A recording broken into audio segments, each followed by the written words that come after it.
I did have things that I was thinking about here a little bit ago that I wanted to talk about, that I wanted to say, and man, it is super frustrating that I just can't remember any of them right now.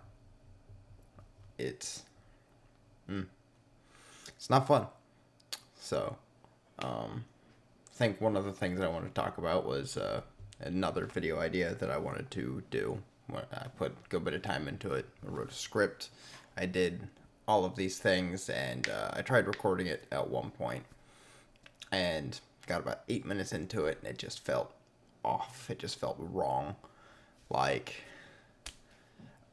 it didn't feel authentic to me. Like, I felt like everything was forced.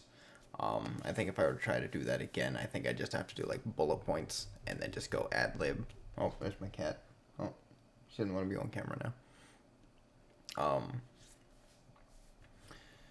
Because I've been reading, well, I read an okay amount of manga every now and again whenever I feel up for it. I typically binge it to where, like, I would just find something that's interesting and then I would just go and read it, watch it, do whatever until it's just completely done and over with.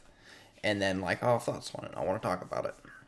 So, in fact, actually, I think I might just do that here. So, the one that I was talking about, it was Gantz. It's one of those. It was a kind of fun read in general. I think it was really long. Like, I feel like they could have like cut it in half, and it would have made it way much better. Just condensed all of the good stuff in, and then there wouldn't have been as much room for just long-winded nothing. Um, it was fun. I have a couple of things that I liked about it, which like it had some good gore, like not yeah, gore was definitely a part of it, but like the body horror, there were some really good moments of body horror that like still stick with me. I really like them. I like them conceptually. I like the art itself. Like it's just everything is just really neat to me. That was really good.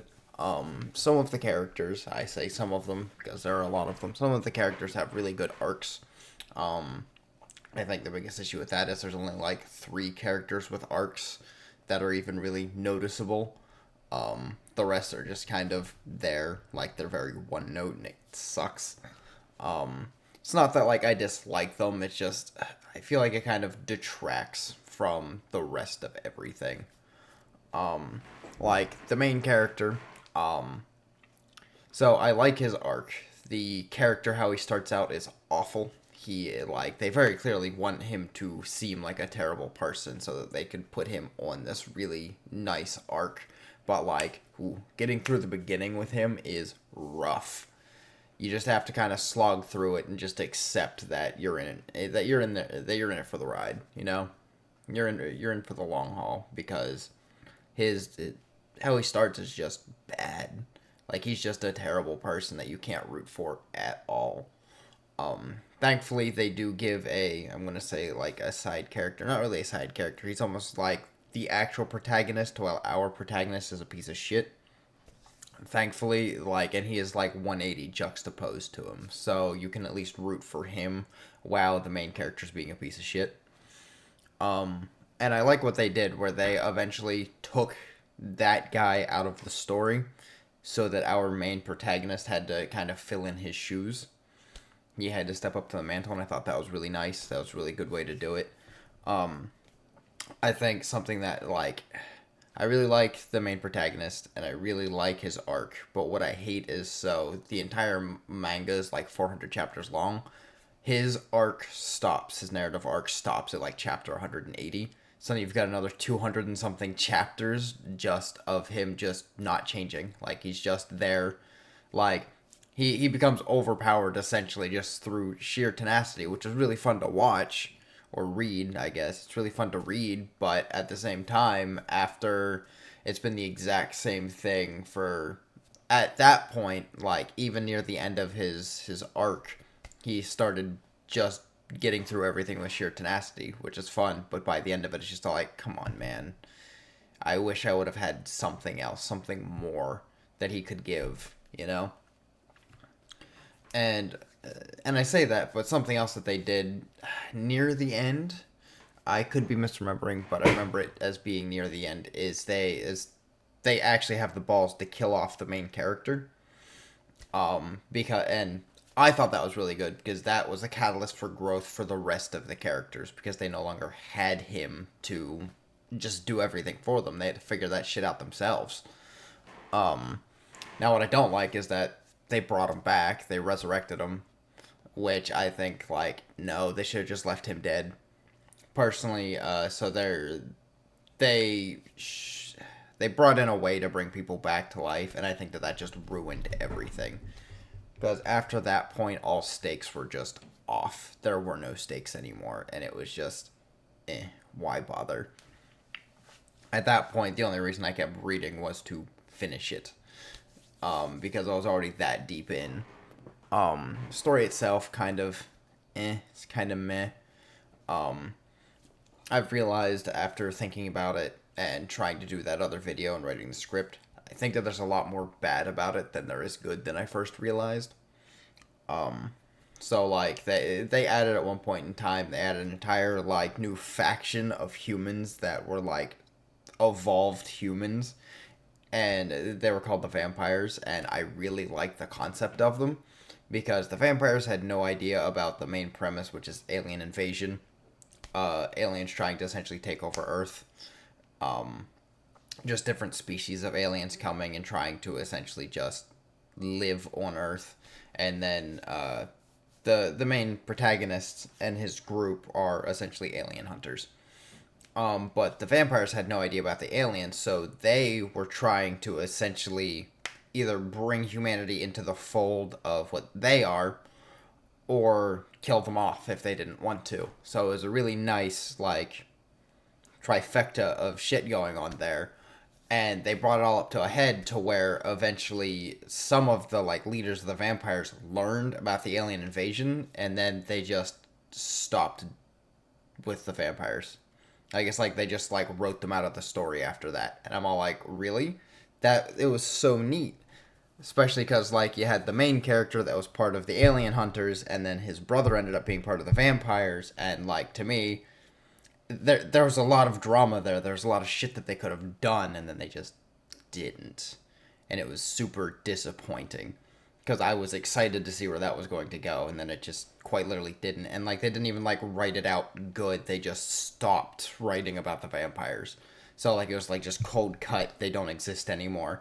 And it's just all like, what the fuck? That's awful. I hate that.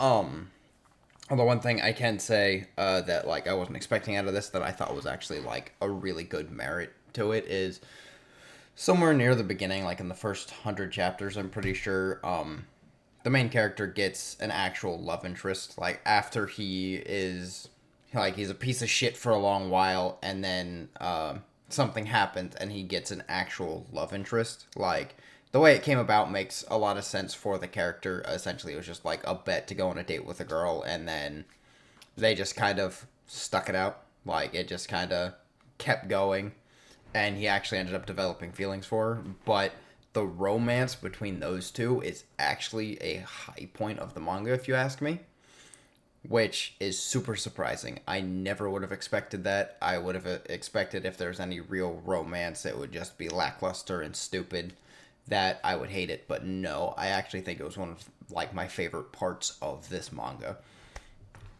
Which, honestly, so, like, it's, like, the romance, the action sequences, and the body horror. Those are, like, the three things that there are. And I think that my biggest complaint is that there isn't there's a lot of action. I shouldn't say there's not enough action. I mean, it is like an action manga, so of course there's a lot of action. But let me gather my thoughts. I forget. But I feel almost like, so, like, I like how they did the romance. They used it kind of sparingly. I say kind of.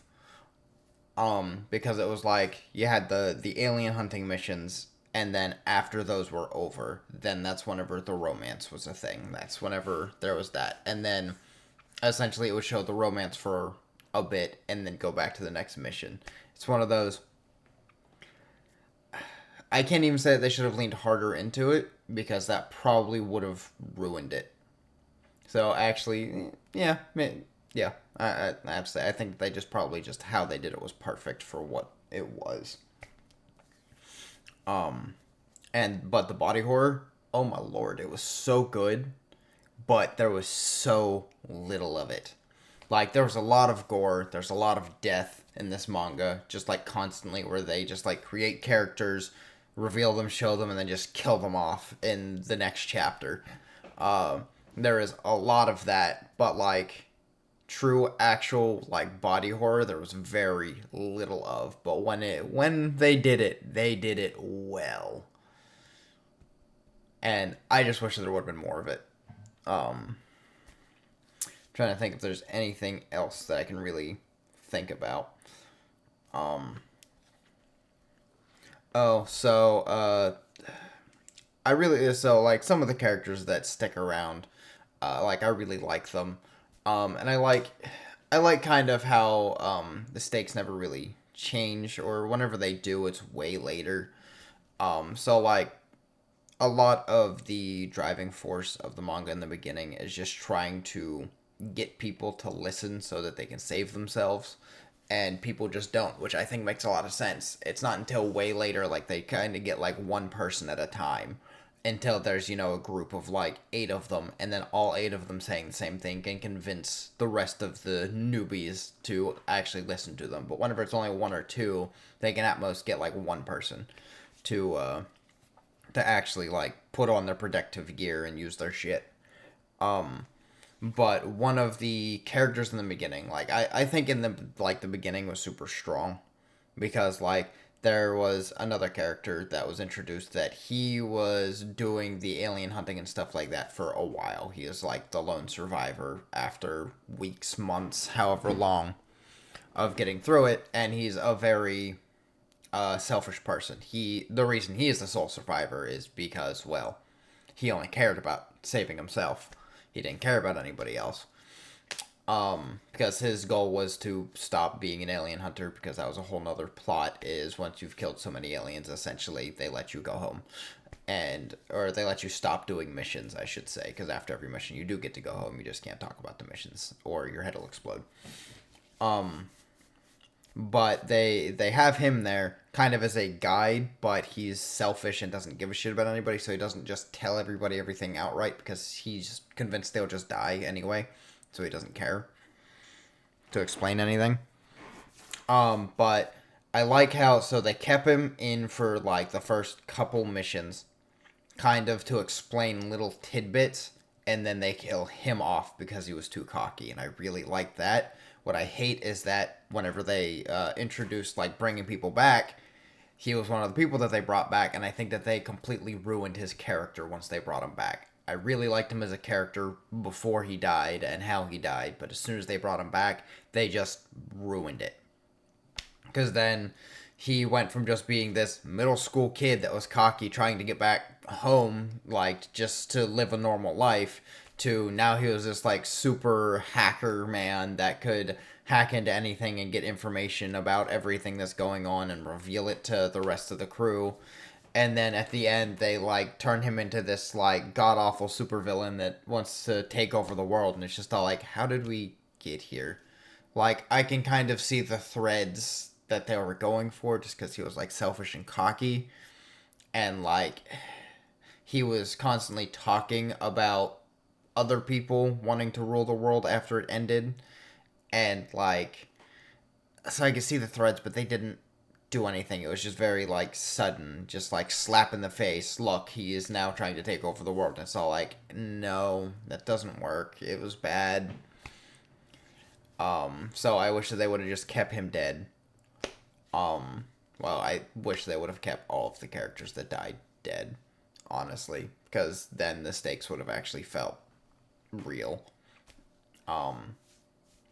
It was neat learning that you could bring people back, like whenever they did, because then they had like a new goal was to bring people back, but then eventually they were just, so the way it worked, yeah, I said it earlier, kind of.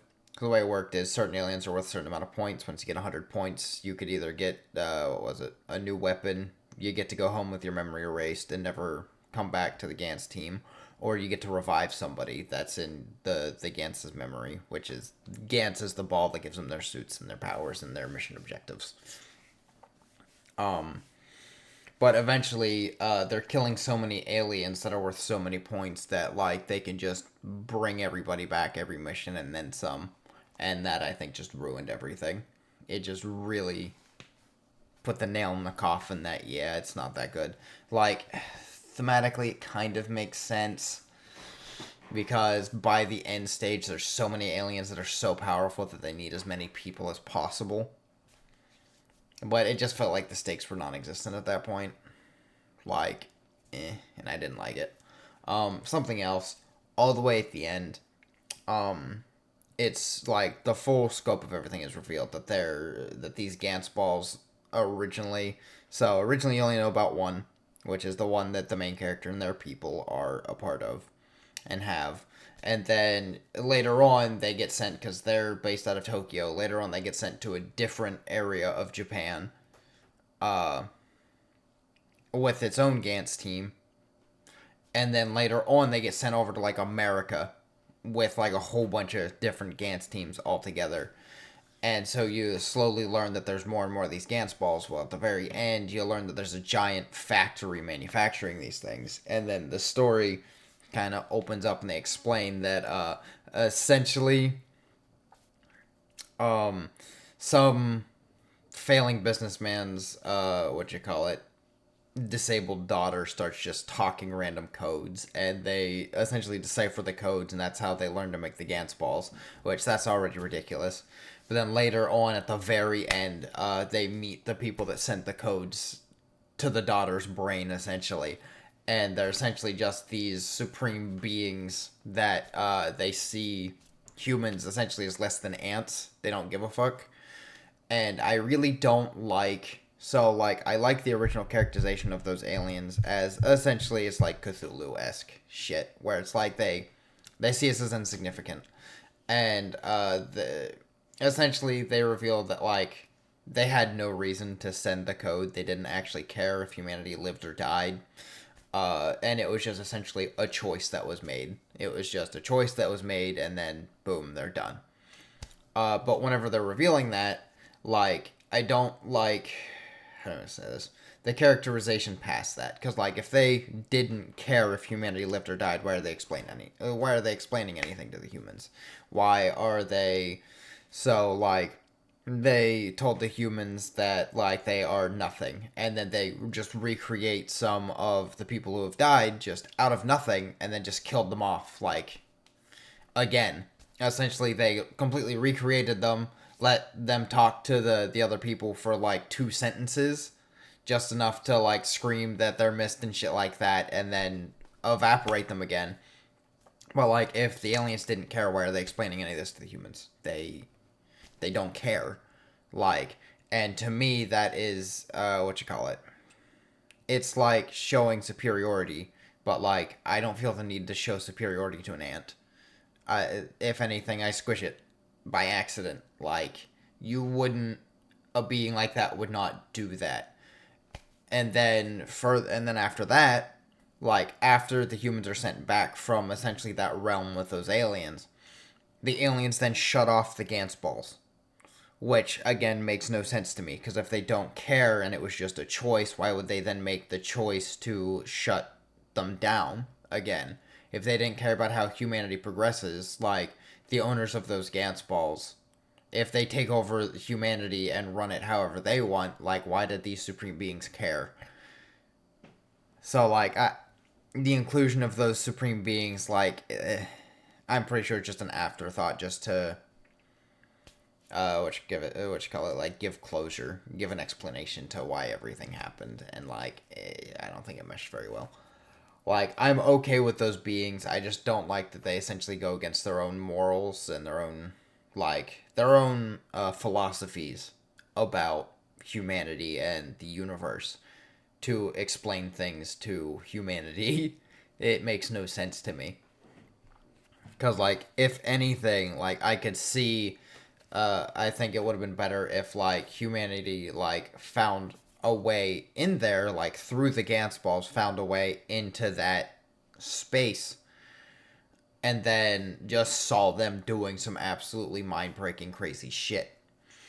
And then from there, they were like the what you call it, the main cast or whoever could then derive all of this shit from them after like they get sent back or whatever, talking amongst themselves, then coming up with those conclusions because like the way they did it, I didn't like at all. Um, I think I think that's most of my thoughts on Gantz. There's a couple of other just like niche things that they did, but I think I hit the main ones that I actually cared about. So I think I'm gonna call this one here as my random ass rant that I wasn't planning on going on, but at least now it's out there because I've been dwelling on this for well over a month and I've been wanting to make a video on it before I really get into anything else. Because I didn't want to forget this. I didn't want to forget this by reading new stuff. So now I did end up finishing another manga called The Girl from the Other Side. I've been reading that off and on for like over a year now. Finally finished that, so I think I'm going to make a video on that, and then I'm going to actually be able to start reading and watching other stuff so that I can then hopefully make videos on them. That's my plan. We'll see how it goes. I might even stop recording right here and just immediately start doing the Girl from the Other Side one. That way I don't forget and I don't just keep putting it off and then end up not reading anything else because of that one now. So I think that's what I'm going to call this one here. Bye, I think? I don't know.